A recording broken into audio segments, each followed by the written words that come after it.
morning, everyone. And it's a great day to worship God together, as one family. So let's all stand up. Let's celebrate today the goodness and the faithfulness of our God, and let's praise the Lord together. And so as we worship, let's read from Psalm 117, verses 1 and 2. Let's all read. Praise the Lord, all nations. Extol Him, all peoples. For great is His steadfast love toward us, and the faithfulness of the Lord endures forever. Praise the Lord! Okay lang ba? Let's continue to clap our hands for God. Let's sing our songs for Him. And may these songs of praises be an expression of our love for God. Lord, we thank You for this morning. Salamat, Lord, that we are in Your presence. Lord, we praise You because we are Your people. And it's Your heart that every tribe, every nation, every tongue will confess that You are Lord. And so, Lord, we are Your people and You are our God. Thank You, Lord, that great is Your steadfast love towards us. Your faithfulness endures forever. And so, Lord, we praise You, and may these songs of praise be an expression of love to our God. This we pray in Jesus' name. Amen and amen and amen. Let's praise the Lord together. Lord, we enjoy this time, Panginoon. We enjoy Your presence, God. Your presence is here, Panginoon. Salamat, Lord. Lord, thank You for gathering us together. This praise and worship belongs to You, God. Come on.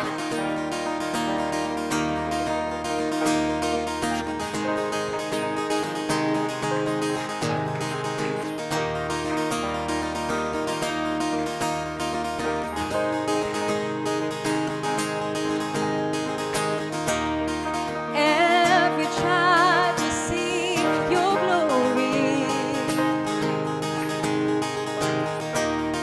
Every nation bow before You. All that treasure turn to ashes in the light of You.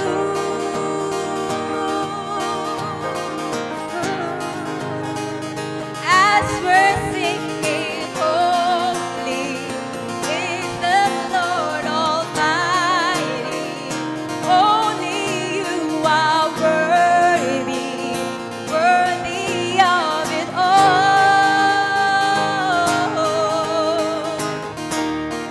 Every tribe will see Your glory. Every nation bow before You. All that treasure turn to ashes in the light of You. Jesus, as we're singing, holy is the Lord Almighty. Only You are worthy, worthy of it all. Praise and glory, honor and strength unto our God, unto our God. Your matchless, endless love unrestrained. This is our God. Every tribe sing, praise and glory, honor and strength unto our God, unto our God. Your matchless, endless love unrestrained. This is our God. Every tribe sing, ayo, ayo, ayo, ah. Ayo, ayo, ayo, ah. Ayo, ayo, ayo, ah. Ayo, ayo, ayo, ah. Every tribe, we sing every tribe. Every tribe will see Your glory.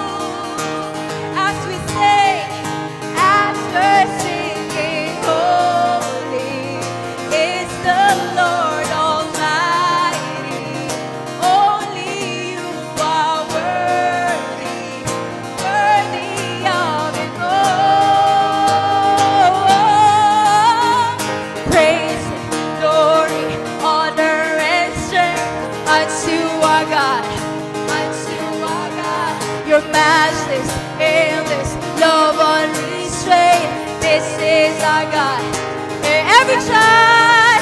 Praise, glory, honor, hey, unto our God, you matchless, endless, love unrestrained. This is our God. Every child say, Ayo, Ayo, Ayo, ah. Ayo, Ayo, Ayo, ah. Ayo, Ayo, Ayo, ah. Ayo, Ayo, Ayo, ah. There is no one like our God. There is no one like our God. There is no one like our God. There is no one like our God. Wala kang katulad, wala kang katulad. Wala kang katulad, wala kang katulad, wala kang katulad, oh Diyos.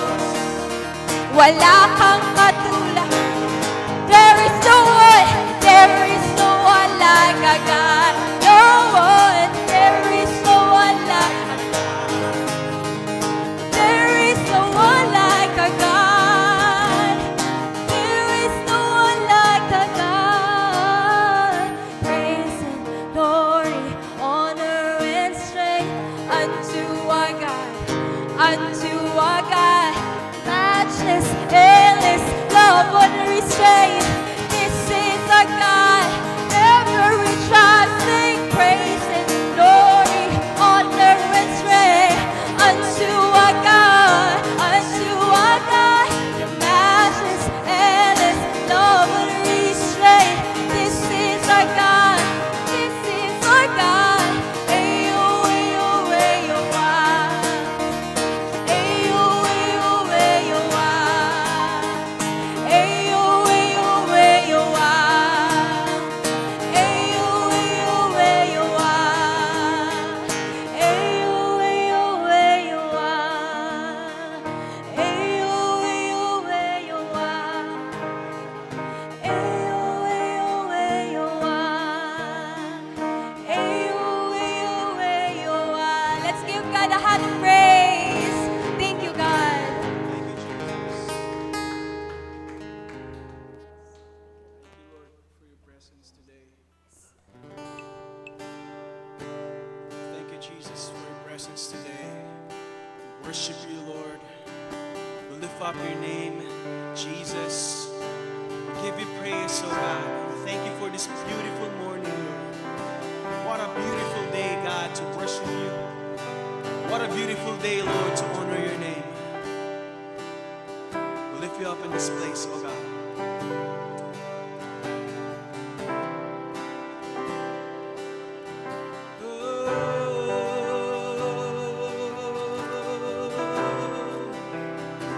Worship you, Lord.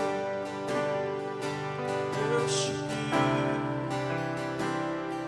Give you praise, Lord. Love you, love you.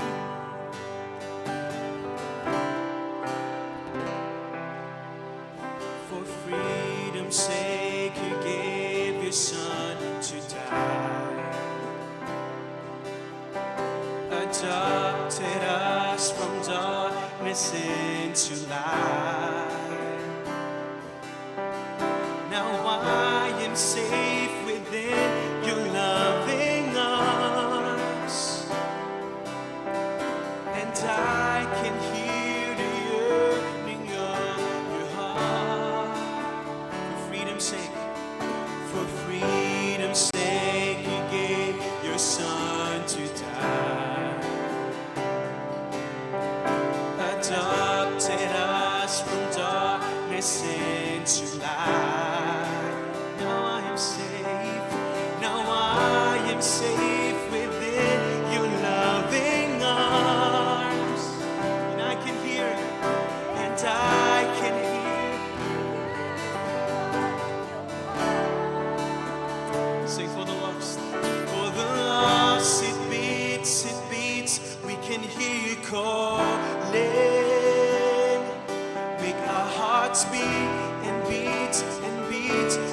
sons and daughters. For the lost, it beats, we can hear you calling. Make our hearts beat and beat and beat and beat with you.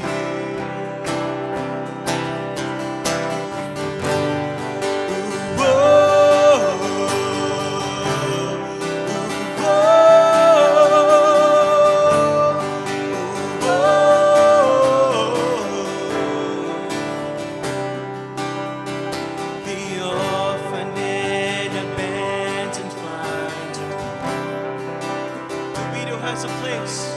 The widow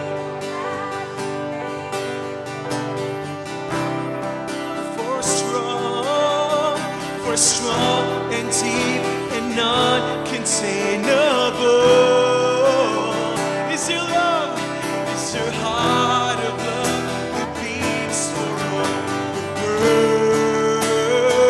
Oh, for the lost it beats, we can hear you calling, oh Lord.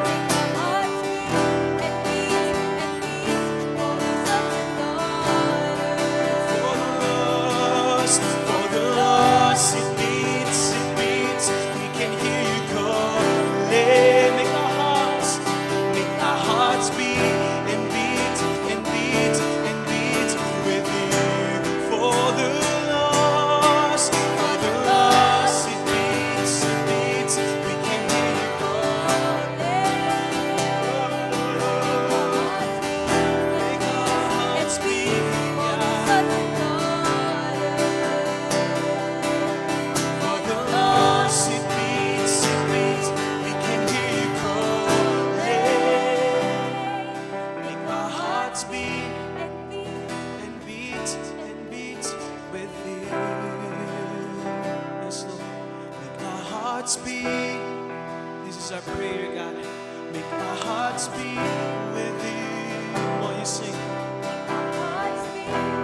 today, this morning. Make our hearts beat. This is our prayer, God.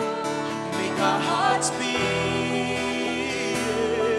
Make our hearts beat with you. Make our hearts beat. Make our hearts beat. Our hearts beat. Oh, God. Make our hearts beat. Make our hearts beat with you. Oh, Lord. Make our hearts beat. Make our hearts, God. Make our hearts beat. Make our hearts, make our hearts, Make our hearts beat. Make our hearts beat with you. Oh, Make God. our hearts beat. Make our hearts today. Make our hearts beat With you. See, I is why it lives in See, I is why. Make our hearts beat. Oh, see, I is why.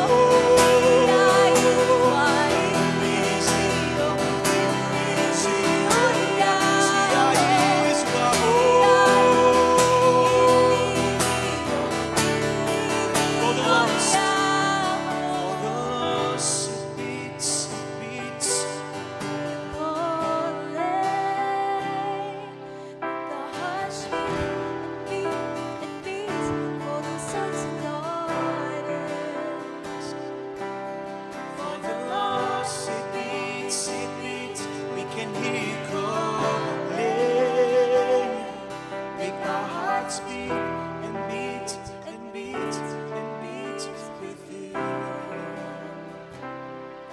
Make our hearts beat and beat and beat and beat with you. Make our hearts beat and beat and beat and beat with you.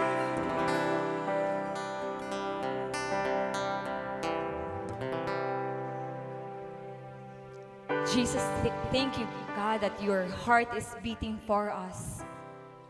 And Lord, our prayer this morning that our hearts will be aligned to you, God. Thank you, Lord, for your heart that beats for the lost. Your heart, God, that beats for us. That even in the beginning, when you created the heavens and the earth, even before you have created us, God, you were thinking about us. You have provided, Lord, everything that we ever need. And so today, Lord, as we worship you, as we love you, through our giving to you, we read from Genesis 1:28 to 29, when God created the heavens and the earth. And you have created everything that we need. And you say, and you have created us, man and woman, in your image. And God blessed them. And God said to them, be fruitful and multiply, and fill the earth and subdue it, and have dominion over the fish of the sea, and over the birds of the heavens, and over every living thing that moves on the earth. And God said, behold, I have given you every plant yielding seed that is on the face of all the earth, and every tree with seed in its fruit. You shall have them for food.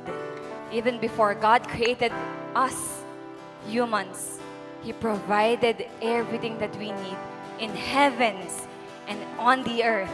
And God blessed us. And so today, it's also our time to bless God with everything that we have, knowing and believing that it is the very heart of God to provide for us, to bless us, to give us everything that we need in this life and even the eternal life that we have in Him. So as we bless God today and as we return our tithes and give our offerings to God, let us pray. Lord, we thank you, God. We bless you, Panginoon. Salamat that your heart beats for us, your sons and your daughters.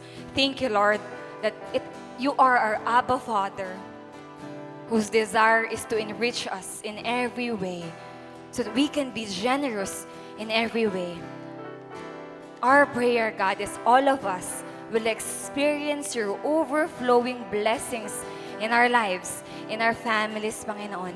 And may we also be a blessing to other people. We pray, Lord, that as your blessing overflow through us, this will also be a blessing to our families, to every generation, to every nation, because you have called us, not, God, for just ourselves, but for us to be a blessing to many more people. Lord, even right now, we pray for the next generation. Salamat that your heart beats for them. And so, Lord, we pray that as your people, that we will teach them your word, we will teach them your ways, we will teach them your will. And God, they will grow up, Lord, loving you with all of their hearts, their mind, their soul, their strength. And they will serve you and they will follow you, Lord, all the days of their lives. And Lord, we will witness a generation, God, rising up, worshiping you, Lord, as our Father. We thank you, Lord, for today. We continue, God, to worship you, God, our Abba Father. Thank you, Lord, and may our hearts beat with you as your heart beats for the lost.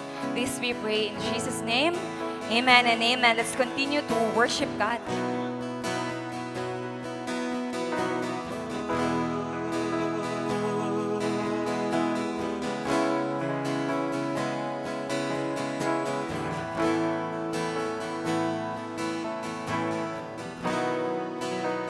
Let's worship you. You fill us with the goodness of your presence.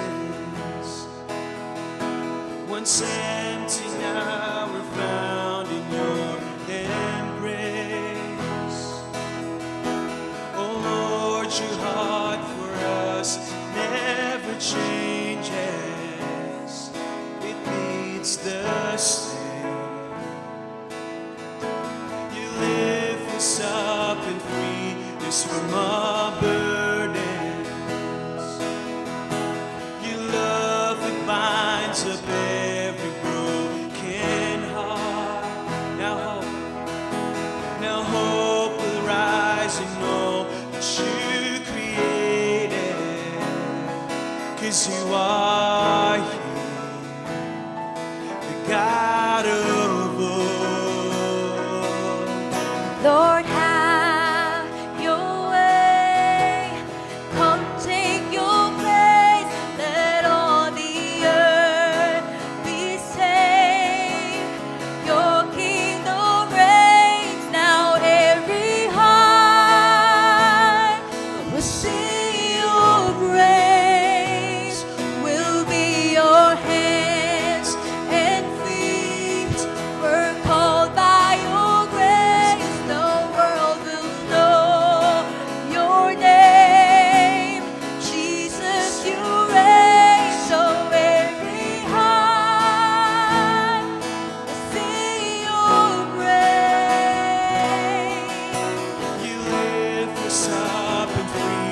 some of burden.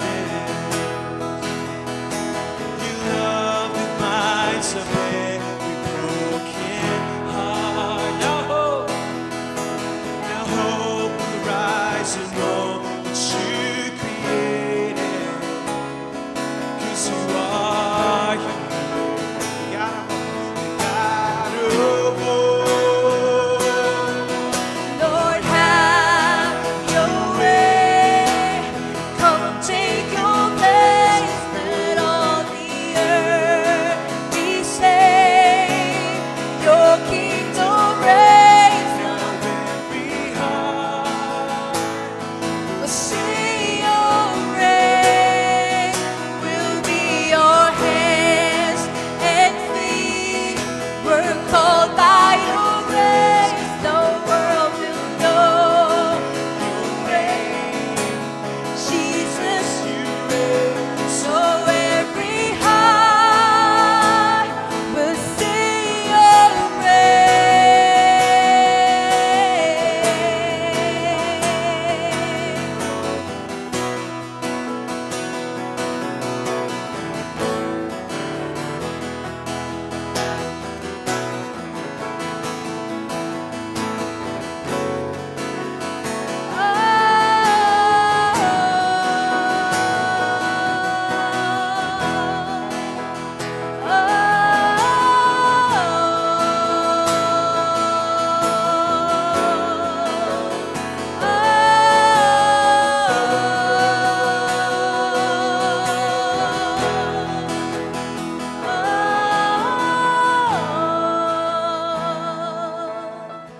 You drive away your fears and give us courage.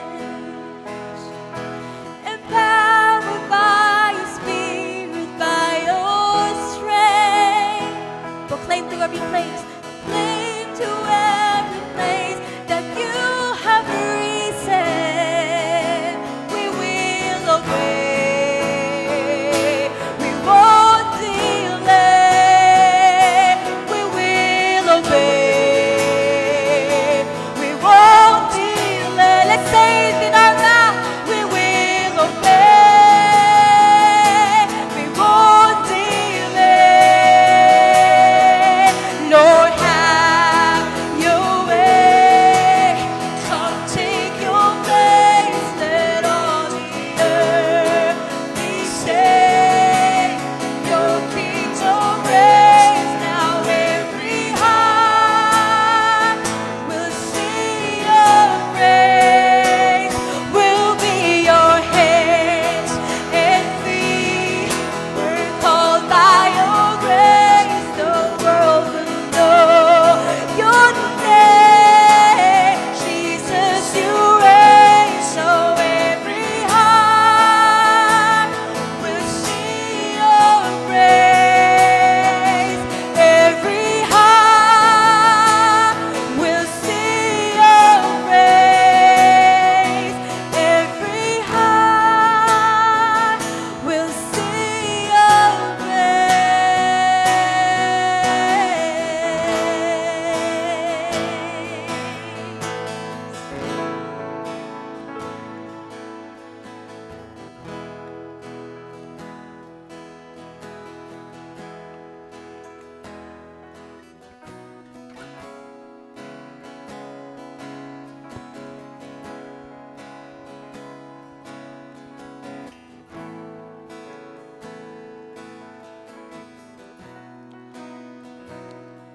Let's open the Word of God in Psalm 67, verses 1 to 7.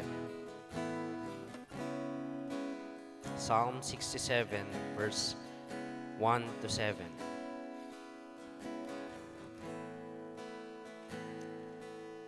Let's all read.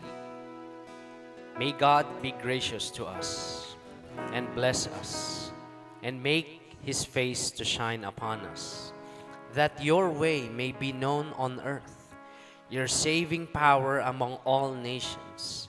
Let the peoples praise you, O God. Let all the peoples praise you.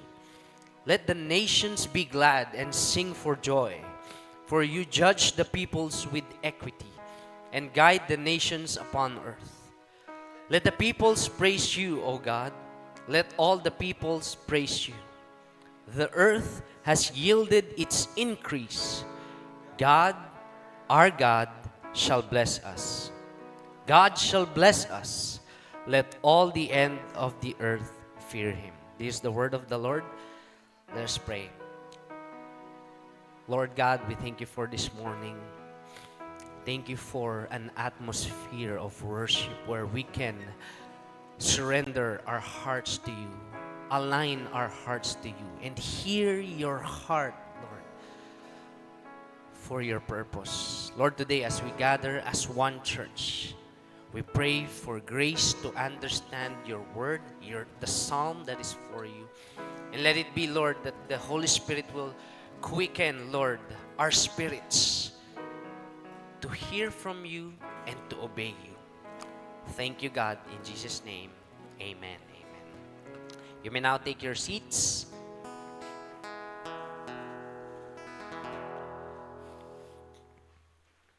All right, good morning.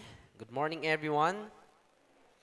Can you say to the person seated next to you, good evening, hindi, good morning? Yeah, para lang magising. Mamaya nasabay lang tayo sa ano. Ayan, okay. Just enhance the brightness of, yeah. Okay, so again, magandang umaga sa ating lahat. We are on our 10 a.m. service. For those of you who does not know me yet, or first you came here for the first time, ako si Jo Marie. I'm one of your campus missionaries and minister here in Life Nova. At para sa mga nanonood sa atin online pa rin, might be they cannot come because for some reason, or they are from a far, far away. Or the nations, from other nations. Yan. You're welcome here in life virtually. Okay? So we are, for some of you may know, we are in a series called From Mission Field to Mission Force. That's true. Pagdating sa church natin dahil we are a product of world missions, Life Virginia Beach, USA, made by God's grace, sila ay nag-mission dito sa Pilipinas, and boom, it became Coco Crunch. And they planted a church, they discipled people, at ganun din, and many, as well as our brother church, Victory. Yan, Pastor Steve from Nashville. Tama, Nashville? USA. Ayan, para broad. Tapos, they came all the way sa Manila para to do campus ministry. Tapos, eventually, plant churches and so on and so forth. So, this is true to churches like us and hindi lang churches but also the whole nation of Philippines ay dating pinupuntahan ng mga puti, di ba? Or iba pang missionary para ipakilala si Jesus in whatever reason. Some would say yung mga Spaniards, they came here in the Philippines for 3 purposes: God, gold, and glory. Okay? And some, hindi ko ito makakalimutan sa aking hekasi. Sumunod doon ay ang mga Thomasites. Okay? English teachers. Yeah, yan. So, there are whatever reason they have when they went here. One of the purposes is God allowed it for the gospel to be preached. And we are now on the 4th part of our series. Konting recap lang. First part ng series natin, pinag-usapan natin yung motivation why we do mission. Why we do God's mission. And that is, kung naalala, ilan sa inyo nandito kayo nun? Nung first week, the motivation is for us to bless God, to worship God. Next is ano ba yung next? The mandate. The motivation, the mandate, or to go and make disciples, that's our mandate. Para sa lahat ng naniniwala kay Jesus, we have been blessed with the power from the Holy Spirit to go and preach the gospel and make disciples sa kahit anong lengguwahe, kahit anong kultura, kahit anong background, di ba? And the manifesto, the specific stewardship that God has placed in us as part of an every nation is the next generation. Yan. Tingnan mo nga yung katabi mo kung mukha yung young person. You know, feeling young, looking young. Pero hindi lang yun, young at heart din kasama. I like the fact that sa atin dito sa church, hindi lang tayo isang generation na uma-attend kada 10 a.m. or 2 p.m. But we are a multi-generational congregation. Merong adult, may senior, may young pro, may students, may kids. Kanina pinag-pray. Andito lahat, di ba? And although we have still seats na hindi pa nauupuan, but we are praying and by faith that we will continue to do the mandate of God and our specific stewardship, the next generation. Kahapon nga lang, we had a youth gathering. Imagine mo, no, meron ka ng service ng Sunday, meron ka pang youth gathering. Tapos yung mga uma-attend ng youth gathering, uma-attend din ng Sunday. Daming energy ng kabataan, no? Because we believe, as a part ng manifesto natin, ang dami kasi nilang energy. The campuses or the students or yung mga young people natin have the most, hindi naman most, pero hindi naman sila 25 hours. Pero marami silang time, energy. Di ba? Alauna nagising pa yan. Mga parents, oo nga, ayaw matulog, di ba? And they are the most trainable group of people in the society. The next generation. Now, we're gonna talk about the mission of God. So, the motivation, the mandate, puro M, 4 na M yan. Okay? The manifesto, or the specific stewardship, and the mission. Yan ang pag-uusapan natin. And for the purposes of this preaching, I want us to recall our yung specific calling natin as an Every Nation Church. Our church life, an Every Nation Church, is part of a global movement or global family ng churches. Ang tawag ay Every Nation. At tayo ay nandito sa planetang Earth. Okay? Dahil tinawag tayo ni Lord na mag-establish o mag-build ng campus ministries, churches, all across the globe, in every nation. Kaya every nation yung pangalan ng family of churches natin. And for in a local context sa atin sa life, meron tayong, anong tawag dito, sariling timpla ng planting campus ministries and churches all across. Meron tayong sariling statement, mission statement, and that is to love God and love others. Now, that is, I want you to picture in your mind what would happen to you 10 years from now as you continue the motivation, being in line with the motivation, the mandate, the manifesto, and the mission of God. Saan ka kaya dadalhin ni Lord? Ilan po sa inyo, naisip nyo na magbakasyon sa ibang bansa? Bakasyon muna. Doon muna kasi yung hearts natin medyo gusto talaga ng pleasure. Ilan, magbakasyon muna. Ilan sa inyo naisip nyo na magbakasyon sa ibang bansa? Wala, dyan lang sa SM Purview lang muna. SM Caloocan na. Okay, pero some of us, di ba, if not all, we have dreams to go to other nations to experience the culture, the language, di ba, yung pag ako nanonood ako ng anime, gusto kong maging Japanese. Mapunta sa Japan, ganon. Dati nung bata ko, walang nagturo sa akin mag-chopstick. Inaral ko lang sa mga anime na pinapanood ko. Ginagaya ko sila pati sa sa ibang nation na nagcha-chopstick Chinese. Hanggang sa nakagawa ko ng hindi ng sarili kong chopstick. Nakagawa ko ng sarili kong paraan paano hawakan yung chopstick. Yan. So, every time na merong kakain kami dati nung family ko sa isang restaurant, kunwari Chowking. Ilan sa inyo nakakain na kayong Chowking? Mga kasama ko, mga mag-anak ko, mga kaibigan ko, gano'n, kutsara tinidor sila. Ako, hingi akong chopstick.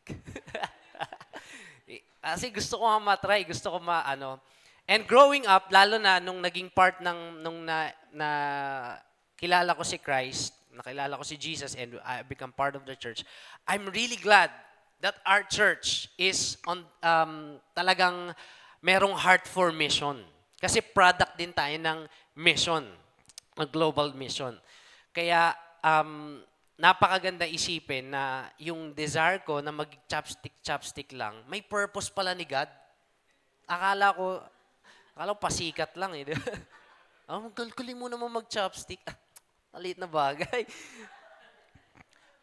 Pero in whatever reason, kahit ano pa yan, kahit ano pang reason natin para pumunta sa ibang nation, God allowed it at first for us, whenever we are walking, continuously walking in God, He will reveal His, one day, if not yet, pero there would come a time that He will reveal His heart to you for the whole world. And I hope that this verse na binasa natin, we would capture the heart of God among the nations. Wow. Among the nations. So, yung binasa natin, Psalm chapter 67, to the choir master with stringed instruments. So, this is a song. Okay? Sa ating mga worship leaders niyan and musikero o musically in line, pagka, alam mo, pag nasa banyo ka, papatugtog ka para ganado yung ligo mo.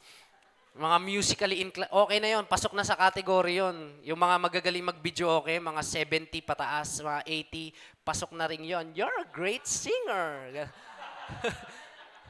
Ano na yun? So I hope that you can relate. Some of us, if not all, medyo ano naman tayo sa music, lalo na Pinoy. Parang, ano ba yon? Parang sabi ng ibang bansa sa atin, magaling daw tayo sa karaoke. Although sa Japan talaga nag-originate yung karaoke. So, this is a song played with stringed instrument, and it goes like this, Nax. Verse 1, so we would extract what's the heart of God from the psalmist. Sabi nung verse 1, may God be gracious to us and bless us and make His face shine upon us. This is, actually, meron tong preview. It's in the book of Numbers. It's when the time na sabi ni God, sabihin mo to Moses, Aaron, makinig kayo mabuti, lapit kayo dalawa. Sabihin nyo to sa mga tao, the Lord will keep you, the Lord will bless you. Nung sila ay patuloy ng, anong bang tawag doon, umuunlad. Di ba nasakop sila? Tapos, nag-journey sila papunta sa promised land. Habang nag-journey sila, mayroon silang anxiety. Gusto namin pabalik sa Egypt sana kasi meron dumang samgyup. Ganon dito, puro tinapay lang. But, yung iba matigas ulo, yung iba nagtiwala kay Lord, sabi ni Lord sa kanila, the Lord will keep you, the Lord will bless you, the Lord will make His face shine upon you. So yun yung pangako ni God sa kanila that they would bless them. Pero kung babalik pa tayo sa pinaka-original na pinagsimulan ng thought ng ibe-bless ka ni Lord, nagsimula ang lahat ng yun kay Abraham. Can you go to Genesis 12 verse 1 to 3? This is the Genesis chapter 12, yung hindi yan, ang liit. Okay, go from your country and your kindred and your father's house to the land that I will show you, and the promise ni God. And I will make you a great nation, sabi niya kay Abraham, and I will bless you and make your name great so that you will be a blessing. It's the same theme nung sinabi ni Psalmist sa Psalm 67, may God be gracious to us and bless us and to make His face shine upon us. Verse 2, that your way may be known on earth. Balik mo doon sa kay Abraham, promise ni God kay Abraham, and I will make you great nation, I will bless you and make your name great, so that you will be a blessing. I will bless those who bless you, and him who dishonors you, I will curse. And in you, all the families of the earth shall be blessed. Blessing, bibigyan ni God si Abraham ng blessing para maging blessing sa ibang bansa, makilala ng ibang bansa si God. In the same way, dito din sa psalm na to, sabi niya, may God be gracious to us and bless us and make His face to shine upon us, that, mahalaga yung that, your way may be known on earth. Your saving power, or in other words, yung salvation. Alam natin, for some of us, that it is fulfilled. The saving salvation of all the nations is fulfilled when Christ comes, diba? Among all nations. So, whenever kapag sinasabi ng psalmist na yung kanta na ito ay hindi lang para, alam mo yun, sumulat siya ng kanta para sa sarili niyang feelings, pero this is actually a song for the Lord. Makikita natin that it's not just about the nations. Mamaya makikita natin in the latter part, it's also a song for harvest. A song for God's heart among the nation is also a song for harvest. Verse 3, let the peoples praise you, O God. Parang wrong grammar yung sumulat nito dati. Let the peoples, plural pa. Sobrang dami siguro ng peoples na yan. But remember, this is written in Hebrew, so English grammar cannot directly be applied. Yan. And let the peoples praise you, O God. Let all the peoples praise you. So dito pa lang makikita natin na yung psalmist, gusto niya na mabless muna siya ni God. Mabless siya ni God para ipakilala niya si God sa ibang bansa. Remember the time when God blesses Abraham, God blesses the son of Abraham, Isaac, God blesses the son of yung anak sa apo ni Abraham, si Jacob, and he called Jacob Israel, and Israel became a pathway to when Israel, and God bless Israel, Israel make God, Yahweh, known to other nations sa karatig bansa. Yan. And this is the heart of God. Sa verse 1 and 2 pa lang, pinakita na ang gusto pala ng Panginoon, ang gusto ni God, makilala siya ng maraming bansa. Dati pa. Wala pang eroplano. Wala pang bargo-bargo. At ang mind ng mga Jewish people in that time is they are the center of the world. Kasi wala pang geology. Wala pang pag-aaral ng yung Pangaea, Nax. Okay. Pero ang heart ni God, makilala na siya sa buong nations. Every time na kami ng wife ko magta-travel kami, meron kaming opportunity na mag-travel. Hindi pa kami nakapag-travel magkasama sa ibang bansa, pero pag last 2017, first time ko sumakay ng airplane, talaga ako para kung may pumasok sa tenga ko na ewa. Tapos pag tinitignan ko yung passport, parang sabi ko, grabe, nung bata ako, pangarap kong lumipad. Ganito pala. Ganito pala ang katuparan. It was a dream first just to fly. Parang ganon. But when ang tawag dito, nakilala ko ang Panginoon and knew His heart for mission, nagkaroon ng purpose yung pagta-travel. Hindi lang siya for leisure, hindi lang siya for pleasure, it's for mission. Ngayon, church, question, ano ba nauna? Kasi yung church, mission ng mission. Ano ba nauna? Church o mission? Saka lang ba nagkaroon ng mission? Kasi nagpapreach sila ng gospel kung saan-saan. Nung saka na may church Parang nagsimula lang naman yung pag-mission, pag-evangelize nung nagkaroon na ng church. the mission of God first existed in Genesis. Yung binasa ni Teresa kanina. Can you go back to the giving verse? And God blessed them, and God said to them, be fruitful and multiply. And this is the mission. And fill the earth. So, gumawa ako ng wangis ko, the image of God, it is in the humanity, and they will fill the earth. The mission of God existed way, way before, even in the Old Testament, na ang image bearer niya ang mag-fill ng earth. And good thing, He establishes a church, an entity that focuses on pagpapakalat in the New Testament. Pero dati pa, it has always been the heart of God to be known. Makikita natin yan, yung ano pa yung mga gusto ni God para sa buong nation. Verse 4, let the nations be glad and sing for joy. Gusto ng Panginoon, gusto ni God, na hindi lang siya makilala, but they would enjoy Him. Yeah, they would, matakot din sila pag, alam mo yun, may sinabi silang masama, tapos may kumidlat bigla, di ba?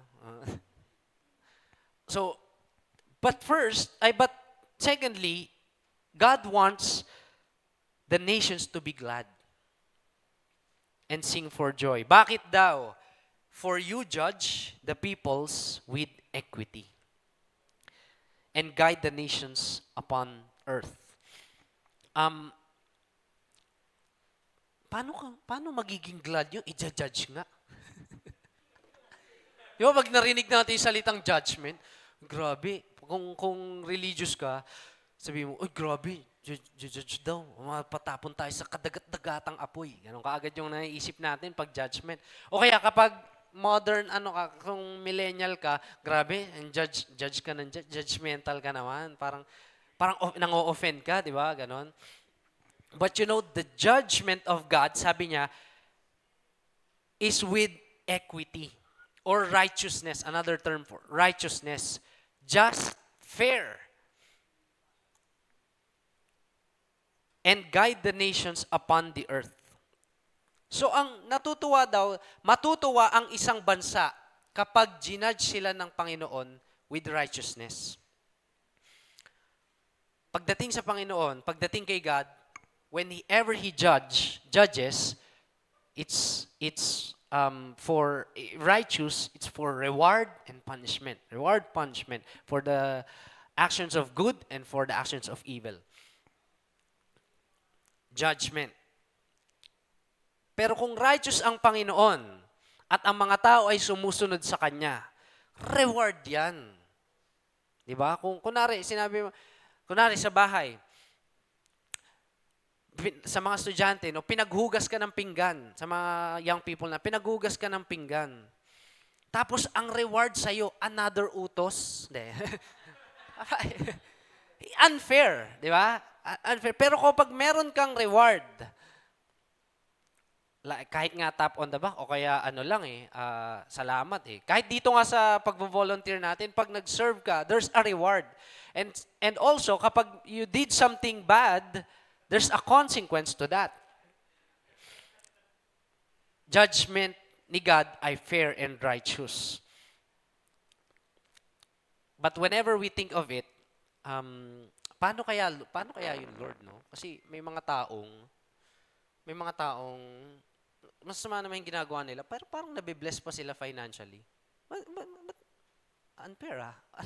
Have you ever thought of that? Diba? Pero ito yung sabi ni God, sabi ng one part of the psalm, God makes the sun rise both for the wicked and for the good. Hindi naman kapag may kunwari, umattend ka dito, may kasama ka. Kunwari ikaw, nag-sin ka, yung kasama mo, hindi. Tapos ikaw nabasa ka ng ulan, siya hindi siya nabasa ng ulan. Hindi naman ganun, di ba? Hindi naman yung sinner lang yung nababasa ng ulan. Pati yung good nababasa ng ulan. That's the righteousness and the fair judgment of God. And God guide the nations upon the earth. I want you to, um, ano lang, ang tawag dito, konting singit lang. Sela is an interlude. Ano pagkatapos ng second chorus, di ba? Bago mag-bridge. di ba? Sela is an interlude. Bakit naglalagay yung psalmist ng ganyan? Kahit nga dun sa verse 1 eh. Whenever there's an interlude or a pause, it makes you think again. So, tignan mo yun sa verse 1. May God be gracious to us and bless us and make His face to shine upon us. Think again. Is God gracious? Does God bless you and will continue to bless you? Pag sinabi pa lang, make His face shine upon you, He gives you favor. Yan. Yan. O kaya natutuwa ang Panginoon sa'yo. Yan. Pero dun sa verse 4, linagyan niya din ng sela, let the nations be glad and sing for joy. For you judge the peoples with equity and guide the nations upon earth. Fair ang judgment ni God sa mga nations. At hindi lang, paliitin mo pa on a smaller scale sa family mo at sa'yo personally. Let me give you an interesting fact. I was researching for the global statistics ng pandemic, death cases. According sa National Institute of Health, nung 2021 record to, sobrang, if I'm not mistaken, 6 digits yung huling nakita ko. 4 million, around 4 million yung namatay sa buong mundo because of COVID-19. And you know kung anong kontinente yung pinakamarami? Yung kontinente na may pinakamahal na exchange rate. Europe. This is just me. This is not scripture. But and today, Europe, not all nations, but most of the nations of Europe has forgotten God. Or maybe they could be religious, but they have forgotten the real, genuine love for God. I'm not saying this as a judgment, but it reveals, according sa statistics, pinakamataas ang Europe pagdating sa dami ng cases ng death due to COVID-19. Alam mo, next, hindi tayo, huwag kayong mag-alala. Diba? Pero hindi tayong pinaka-list. I think next is South America. But is God fair? I think He is. Is God's judgment with equity and righteous? I think He is sovereign talaga. Does God guides the nation whenever there's a nation that is, kunwari Israel, nagkasala sila sa Panginoon. Sasabihin pa ng Panginoon, okay lang yan, hayaan mo, next time bawi na lang kayo. Hindi. He allows them to be conquered by other nations. Pinapasok sila ng Babylonia, pinapasok sila ng Persia. Pag hindi sila sumusunod sa Panginoon at hindi nila pinapakita yung pagmamahal sa Panginoon, lagi sila nasasakop. As magre-repent sila. Repent sila, isusuko nila. Ililigtas sila ng Panginoon, ibibless sila. Tapos darating na naman, next generation, yung mga hindi nakakilala sa Panginoon, hindi i-worship si God, bibigay na naman sila ni God sa ibang nation para masakop. So, favorite ba ng Lord ang Israel kesa sa ibang lahi? But God's heart is for all nation. Israel lang ang nauna.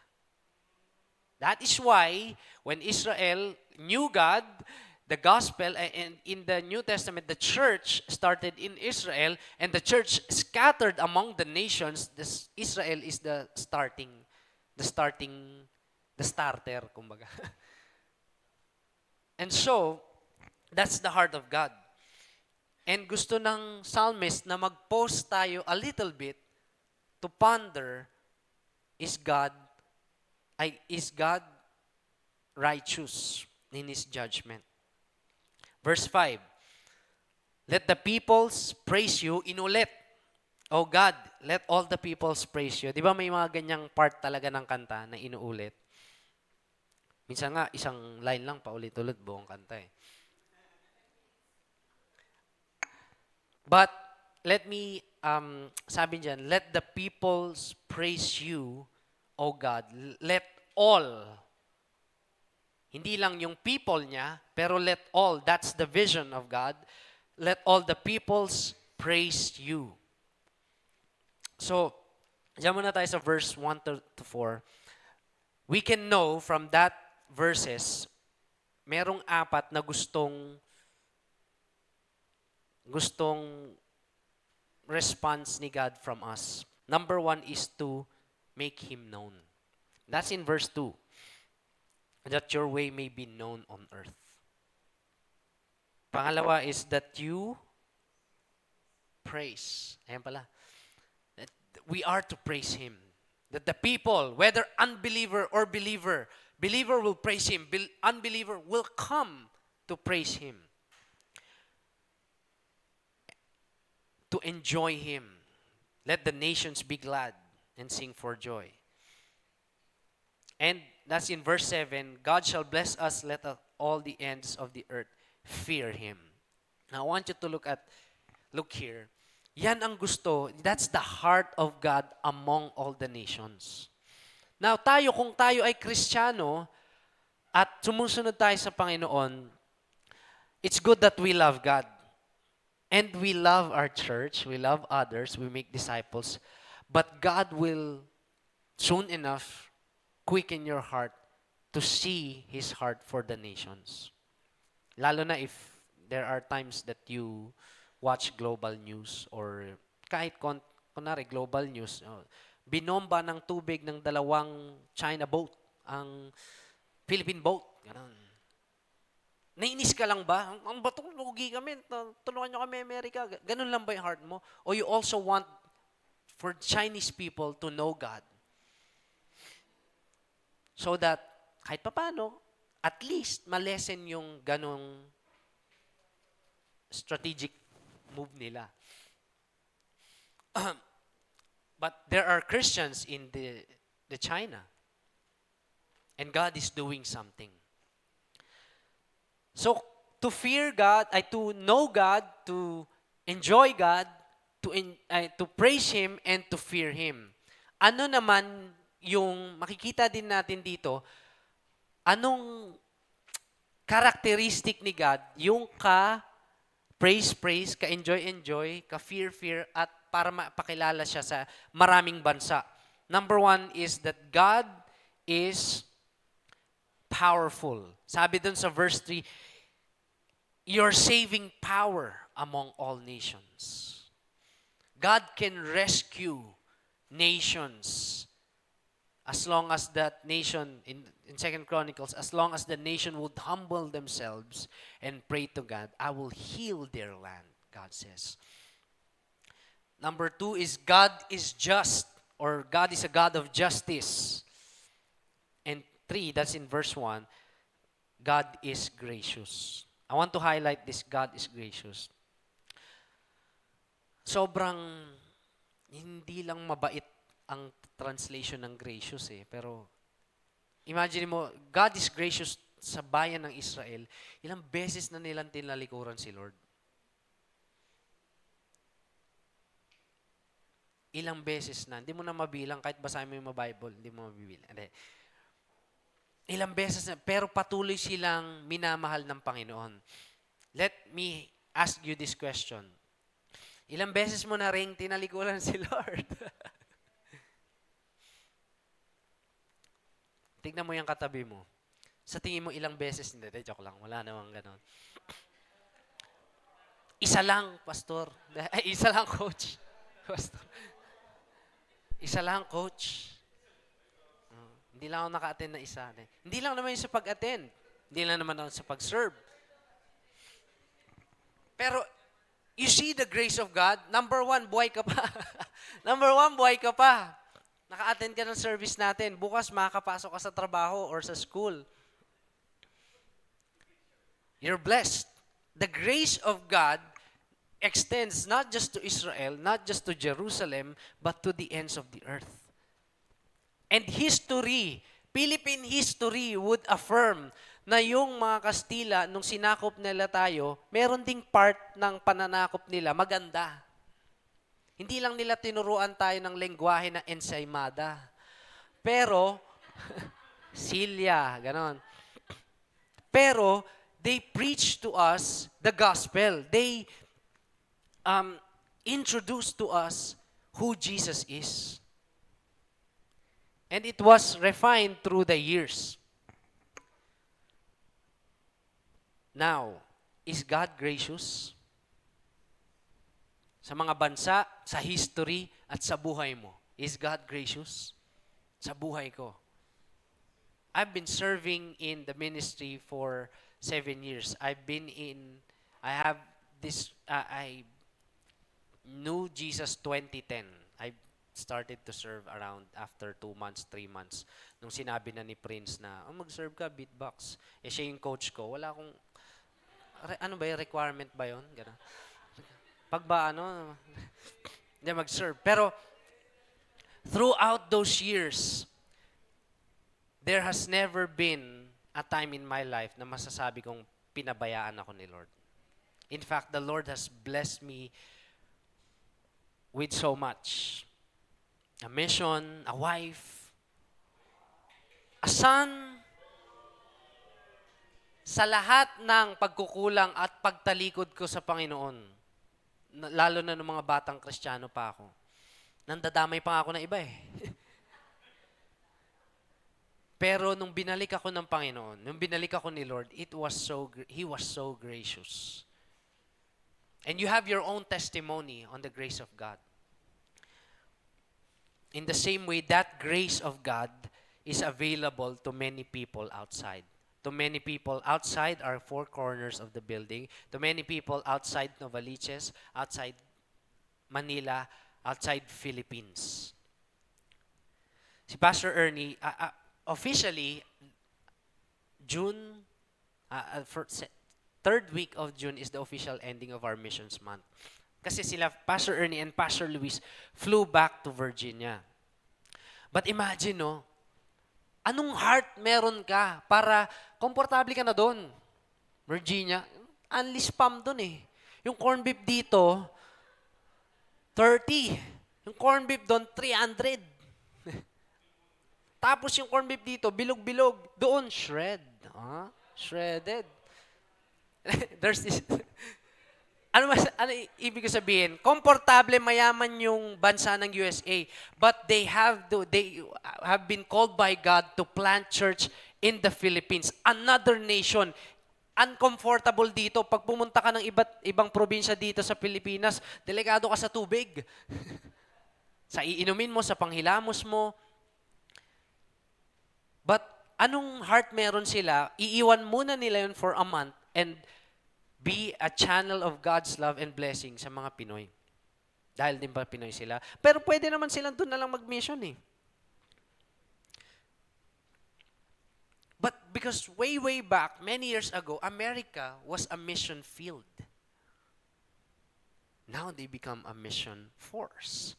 Philippines, in the same way, way back, many years ago, is a missions field. And dahil maraming na-plant na churches, and I hope some in the body of Christ would not just stay as a mission field, but would become also partake in the mission force that God is using to make Him known to among all the nations, for Him to be enjoyed and be feared and be praised.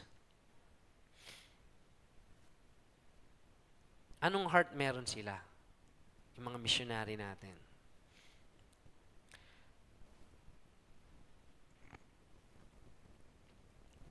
And so, that's what God wants from us as a church. To know Him, to make Him known, to fear Him, to enjoy Him, and to praise Him. Because He's powerful, He's just, and He's gracious. Now, ilang minutes pa ba ako?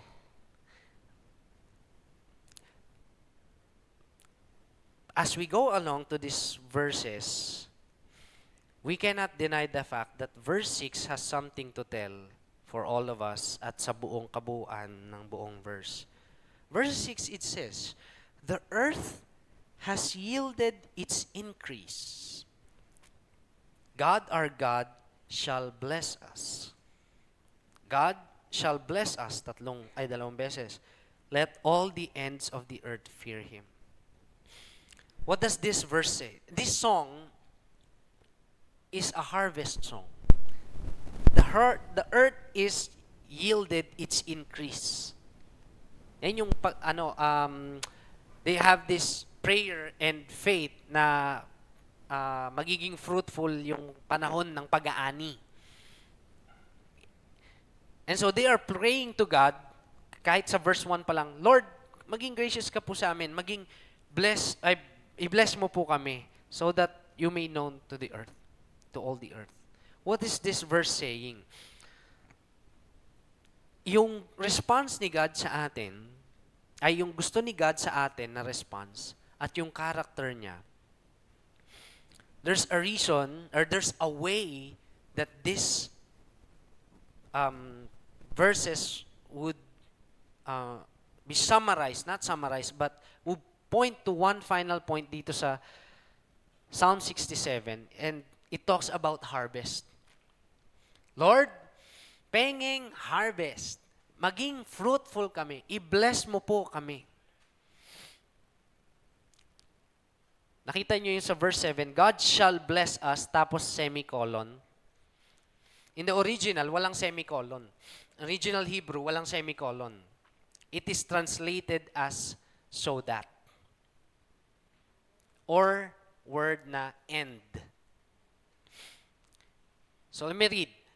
"The earth has yielded its increase, and God, our God, shall bless us. God shall bless us so that all the people of the ends of the earth fear Him. And let all the ends of the earth fear Him."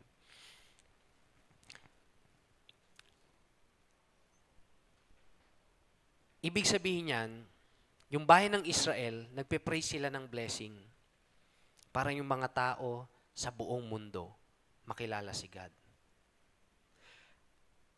In translation to our context, God blesses you and me with material wealth. Material yan eh. The earth has yielded its increase.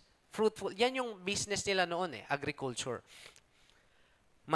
God blesses us with material wealth for the sake of the world's worship.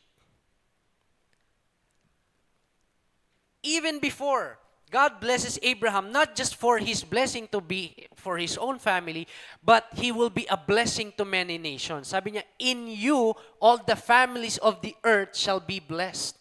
In the same way, God blesses us, modern day people, with material blessing for the sake of the world's worship. Imagine.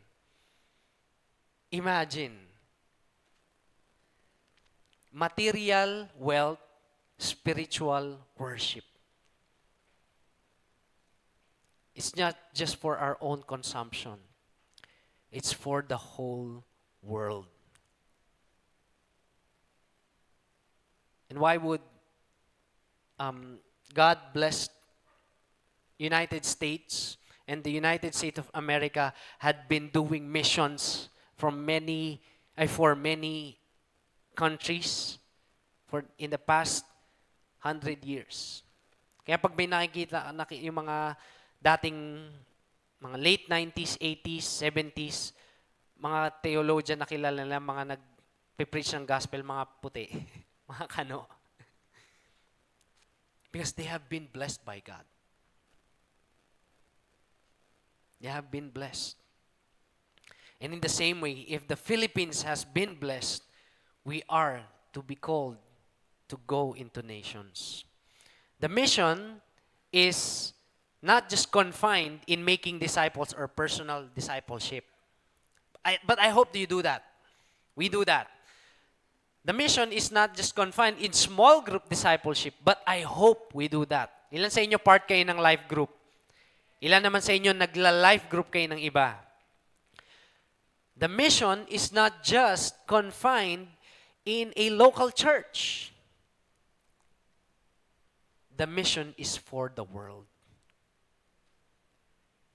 So the call of us, Life Novaliches, I hope one day that some of us, if not all, but I pray na all, would go into nations and share Jesus. Especially to those nations na hindi pa kilala ang Panginoon. Na hindi masyadong, na wala pang relationship sa Panginoon. Pag sinabi mo, do you know Jesus? Where is that fast food? O kaya, as in, hindi nila kilala. I believe Jesus, pag nanonood ako dati ng mga evangelism or yung mga nag-i-interview, do you know Jesus? Ganyan. Yeah, I believe He's a good teacher. We really want these kinds of people na ganun lang yung pagkakilala nila kay Jesus? The God whom we worship, katulad nung kinakanta natin kanina, that every heart will sing your praise. The world will know Jesus, you reign. At saka isang kananta natin kanina, yung may kakaibang lengguwahe. Kung nawiwirdohan kayo doon, that's a Zulu language. It translates as, we hear your heart, God, we share your heart. Sa Tagalog, naririnig ang iyong tinig, diringgin ang iyong tawag.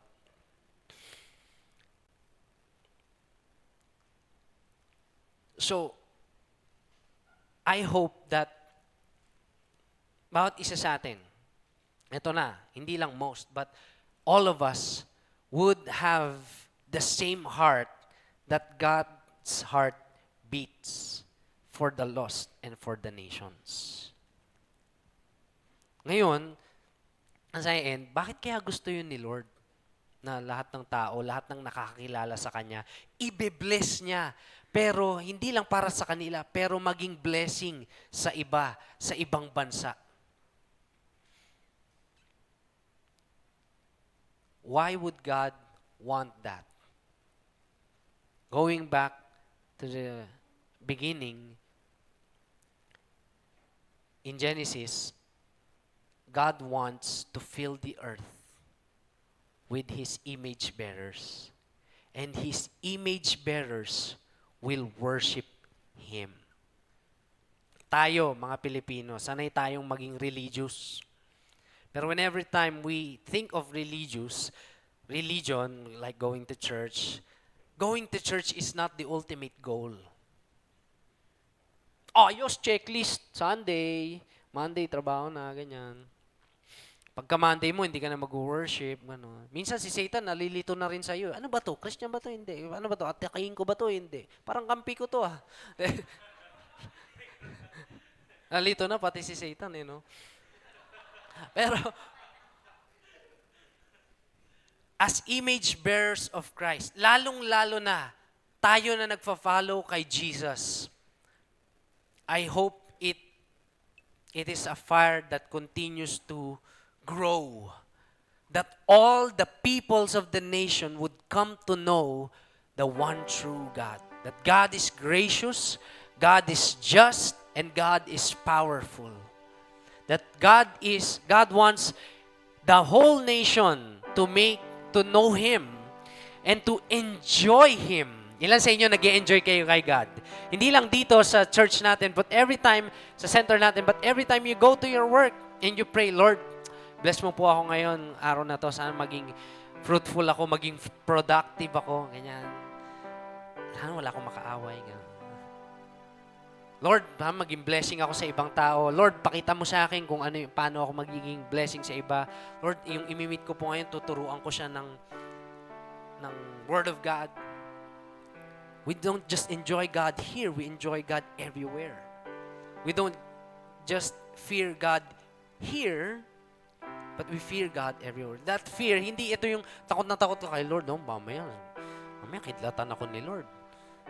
Fear here is translated as awe. Sabi mo, awe. Yung jaw-dropping awe. Yung full of amazement but at the same time reverent. Parang how you relate to your father. Mahal mo yung father mo, pero you also respect your father. Takot ka din. Takot ka din pag may ginawa kang kasalanan. That's fear of God. Because God deserves worship.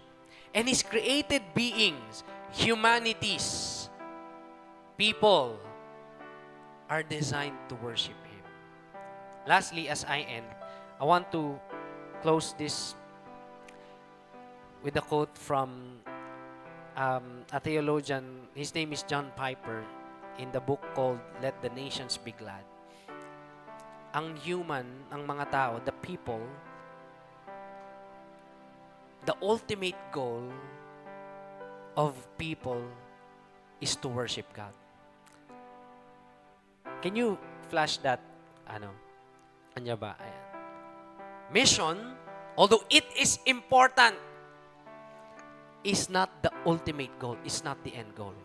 But I hope that as far as we are living, as long as we live, we are doing mission. But it's not the ultimate goal. Worship is. Mission exists because worship doesn't. In the places na walang nagwo-worship kay God, kailangan dun ng mission. In the places na hindi kilala si Jesus, dun tayo magmi-mission. So that that place or the people in that place will worship God. In the end of all these things, when Jesus comes back, the ultimate goal is worship. People come together who has been sinners saved by grace will come together and worship God. That's why the ultimate goal is worship. Pero not diminishing mission. That's why it is important, as long as we are living, we are partaking, we are participating in the mission of God. Hindi lang tayo nasasapat na tayo lang yung nag-worship. Kasi feelings pa lang, unahin ko na yung feelings. Feelings pa lang, ang sarap ng feeling pag nag-worship. Thoughts, mind pa lang, pag iniisip mo ang Panginoon, pag iniisip mo si God, that God created the heavens and the earth, and yet He loved you. Lord, mas mahal mo pa yung ibon kaysa sa akin. Mas mahalaga pa ako sa ibon. When you think of God, and when you obey God, lahat yun it all interconnects. That's why worship, although nasa center tayo, is not just limited in singing. It's a way of life. It's a lifestyle. It's a surrender. When all God's people, lahat ng nakarinig ng gospel, dahil sa mission, darating yung araw, mag-gather, and they will worship the one true God. When that happens, mission no longer exists. Worship. We will worship God forever. Let's all stand. And let's have a foretaste of that worship. Kasi ang Panginoon, gustong-gusto ng Panginoon na ini-enjoy siya. But that does not end here. It ends when all, in the words of Jesus, when all the nations receive the gospel. When the gospel is preached to all nations, then the end will come. I hope na bilang isang church, hindi lang natin sinasabi yung every nation. Kasi part kami ng every nation. But magsimula siya. Kung hindi pa masyado, let's pray today. Let's pray today that God will give us the grace to have, it starts with a desire. And it goes on and goes on. It becomes a duty. It becomes a duty or a mandate sa atin na tayo ay ma-preach natin yung gospel sa maraming nation. Lalong-lalo na sa mga nation na wala pang nag-worship. And also, think of the people you are discipling, you are journeying. Hey God, do you want them to stay here and stay sitting? Or do you want them to go and make disciples of all nations? Let's pray. Lord God, gusto naming magpasalamat unang-una sa grace mo po sa amin na ang iyong mensahe, your message of love, your message that transforms nations and blesses nations has come into our nation and has become a blessing, Lord, to many Filipinos and have received your gospel. Right now, Lord, we see what your hand is doing among all nations throughout the history. Lord, salamat. Kasi now we realize, hindi lang ang mundo ay umiikot sa amin. Ang mundo ay umiikot para sa iyo, Lord. And so today, God, open our eyes and open our hearts to what your heart wants for us. Lord, this is our prayer today, that you bless us, that you would be gracious to us and make your face shine upon us so that we would make you known among the nations. It starts with our neighbors, it starts with our families, then to our relatives, then to the community, to the city, to the nation, and to every nation of the world. Father, I pray, Lord, na ang church namin is to be one of your agents, Lord. One of your ways to be a blessing to the nations. We pray for kami, Lord, a specific role, how we can participate.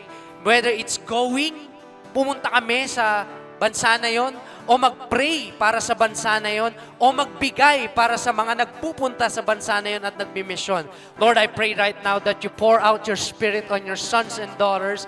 Lord, we will see visions and dreams of nations being discipled. And Lord, you would show to us where we are in that journey, in that picture. Lord, right now, we pray for the Holy Spirit that you ignite our hearts for the work of God, not just for our own selfishness, Lord God, but for the blessing of the nations around us and to the nations of the world. Father, I pray also for open doors.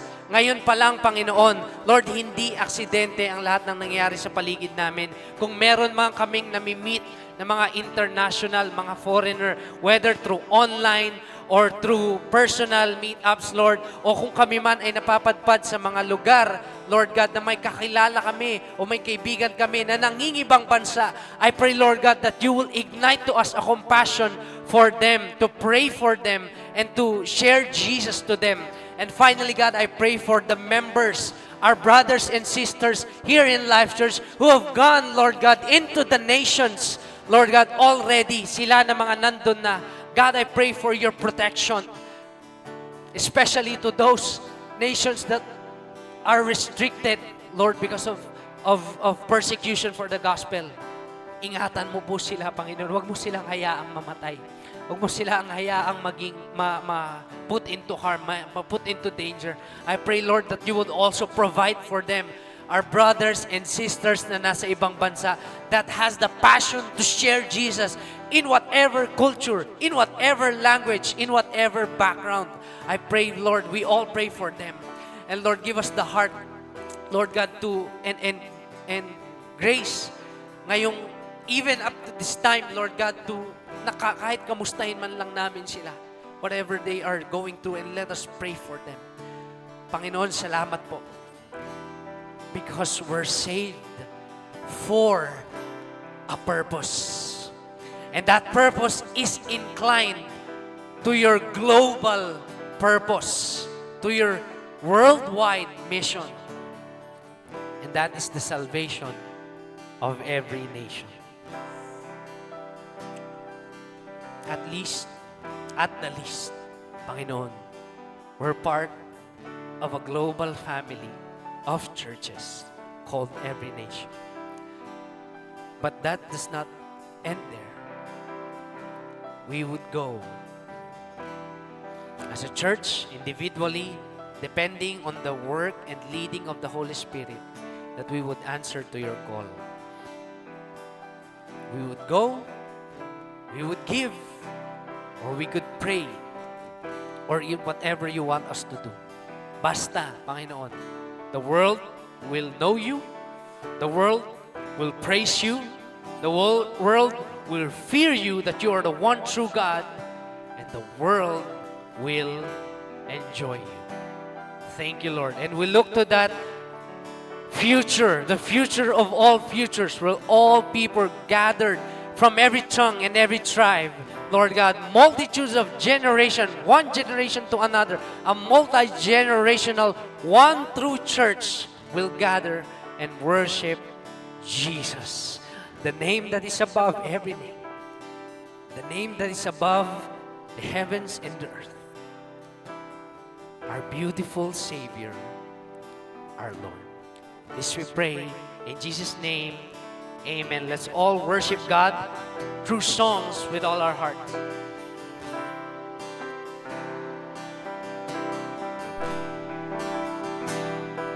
Make our hearts beat with you. Make our hearts beat. Make our hearts beat with you. Our hearts beat, so God. Make our hearts beat with you. Make our hearts beat. Make our hearts beat with you. Make our hearts beat. It's our prayer, Lord. Make our hearts beat with you. Our hearts Make beat, our hearts God. beat. Oh, Make our hearts beat with you. make our hearts beat, Make our hearts Lord. Make Oh, our hearts beat with you. make our hearts beat. Make our hearts beat with you. Naririnig, naririnig ang iyong tinig, diringgin ang iyong tawag. Naririnig ang iyong tinig, diringgin ang iyong naririnig.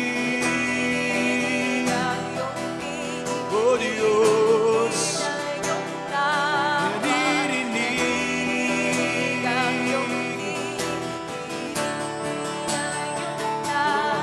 For the lost, it beats, we can hear you calling. Make our hearts beat and beat and beat for the sons and daughters. For the lost, it beats, we can hear you calling. We can hear you, God. Make our hearts beat and beat and beat and beat with you. For the lost, it beats, we can hear you calling. Make our hearts beat and beat and beat for the sons and daughters. For the lost, it beats, we can hear you calling. Yes, God. Make our hearts beat and beat and beat and beat with you. Make our hearts beat and beat and beat and beat with you.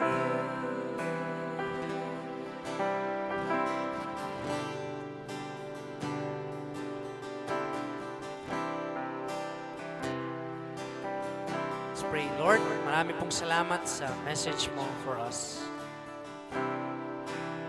Lord, thank you for inspiring us. Give us the grace to obey you, Lord. At the least, one step at a time. Grant us, Lord, your word, the Bible, and a passport. Maliit na step, Lord. Pero that's our faith. 3 years, 5 years, 10 years from now, we would go to the nations and bring the gospel of the good news of the amazing grace of God among all the nations. Thank you, God. In Jesus' name, amen. Amen. So that's the last part ng series natin. Next week, we're gonna have a new series or a standalone preaching. Yan. So God bless everyone. We are now sent off.